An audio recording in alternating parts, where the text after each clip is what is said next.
Hi everyone, so here we are together for the unveiling of the fudge. So, it's very heavy. My guess was that it wouldn't come together good because of, it just seemed to, if you make a recipe and you don't have enough flour and you might just wing it anyhow, kind of something like that. It just didn't seem like it would have enough substance. But let me tell you, it is heavy as all fudge. If you made fudge, it's very heavy. So, I definitely, if you do, like, I used one of those throwaway pans, I would put a couple underneath there because, you put in your fridge, and if someone else opens a fridge or something, it could end up on the floor. But, mine did not, miraculously. So, I'm going to open it up, hope it is, hardened. It's been about, let's see, 3 or 4.5 hours. I can't remember now when I did it, but I started cleaning, washing dishes, everything, and then, this is the time it came to. So, I have some containers to put them in with tops on. It'll be safer, and I will taste a little piece and let you know if it turned out or not. So, let's try this little thing, which is me just trying to snap my fingers. Oops, I gotta learn to snap. Voila! It's fudge. It's, let's see. Let's take a little plastic knife here. And, let's see, when you look through the, viewfinder, you can't really tell what you're cutting. And if I look through here, I don't know if you could see it. So, yeah, it's not as stiff as the usual fudge I make. And if you haven't seen the video, I will try to link it. I have linked the video, so I've conquered that. I know how to link videos. So you could see how I made it. But yeah, when I make my other fudge, it's very, very hard. But it's okay. It doesn't matter. Actually, for me, this would be better because it will melt in my mouth quicker. But let's see. So what people usually do, they pull it out of the pan. That's why people do it like this. So you could pull it out of the pan. But this is a throwaway pan. So, well, I might end up washing it because, nowadays things are getting so scarce in the store. Last time I went to the grocery store, it was really spooky. It was just, oh my goodness. Just things are disappearing, and the things they have. I went to look at a chuck roast. I thought I could make a roast. I mean, I don't eat red meat, but, I've lost so much weight, so my cholesterol is better, and I thought maybe I could make it.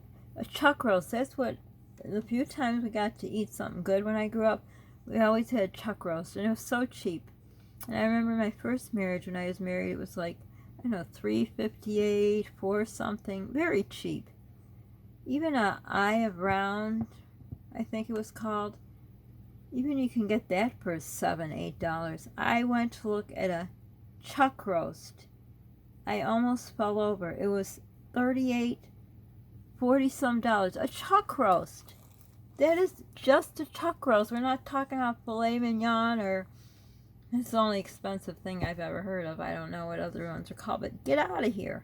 I can't believe it. And it wasn't like a huge piece because they shriveled down a bit. So chuck roast isn't too bad. I mean, what you put in, it's not like corned beef, if you ever make corned beef. But yeah, I couldn't believe it. Then I thought maybe I'll get some chicken thighs. Chicken thighs, I don't know. I think it's the lowest on the totem pole of chicken parts. And I used to always get them, and, so when they're on sale, you can get a pack of 4 for $1.98. Chicken thighs. The lowest of low. And if you eat them, don't worry. I'm not saying anything bad because I used to eat them. $10.85 was the cheapest I found.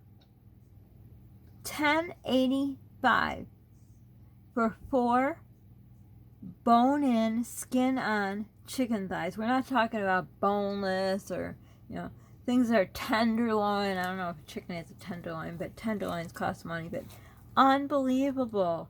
I can't, you can't afford to eat meat. Luckily I can't eat because that's insane. But yeah, that was that. And then I had gone to Dollar Tree that day, which, sorry, I had a dry cough. I'm going to turn on the heat, that's what happens. I went to Dollar Tree also, and they had, oh my goodness, they had no paper towels. I don't usually buy them there because it's not the best deal, but you know when you can't find them anywhere else. They had only a few things of toilet paper, which their toilet paper isn't really that bad. I haven't compared. I should compare the size that you buy. I mean, you know, in a pinch, it's fine. In a pinch, get it? I don't know if I even got it. But anyhow, yeah. So, yeah, it's just things are disappearing. Things that are left are costing a fortune. Supply and demand is crazy. So how I'd get on that subject from cutting up the fudge. But anyhow, so I'm going to try a little piece of it.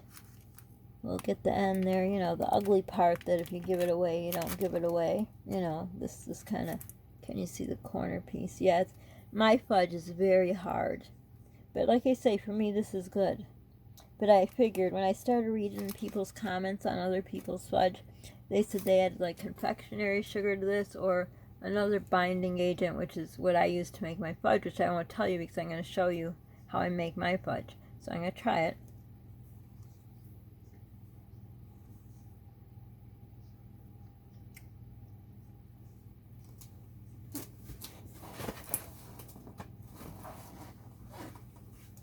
Okay, so basically, if you like fudge, you know, kind of hardish as it is, this is totally different. This you could, my goodness, sorry, you could almost spread it on a cracker when I put it on a cracker. I mean, it crumbles. You can spread it on a little biscuit or something, I think, because, well, it's not the consistency I would like, but I'm not saying it's bad. It tastes good. It's not as sweet as I thought it would be. I mean, it's sweet, don't get me wrong, but I thought putting frosting in there. Oops, so I told you what's in there, one of the ingredients, but anyhow, whatever. Yeah, I thought it'd be really like sweet, like, oh, you can't take it. You could almost put confectionery sugar in here.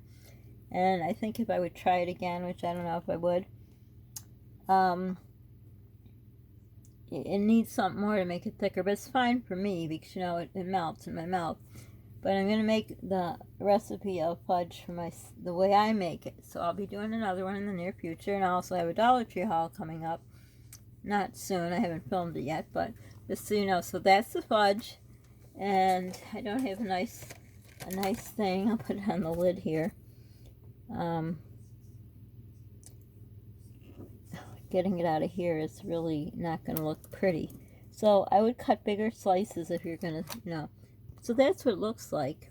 I mean, see, but my fudge, you could cut it. I mean, can you see like I'm not complaining about it. I'm just saying that it's softer than I'm used to, but it's fine. It tastes very good compared to, I thought it was going to be just like you're eating a bowl of sugar. So it's good. I don't know why I thought these would melt. Who knows? 2020, right? Why would you think abnormal things would be happening? But that's just like, I couldn't eat that because it won't melt in my mouth. Well, I guess it would after a while. But anyhow, it's worth trying if you like peanut butter. It has a total peanut butter taste. So don't forget to subscribe and keep subscribed and help us get to 1,100 subscribers and do the thumbs up and put down comments. That helps our channel. Don't forget to hit the notification bell, then you know when new videos coming up. Don't forget to share. Sharing is caring, and maybe someone's interested in this type of fudge. Don't forget to pay it forward. It feels good in your heart. Polly's heart and my heart.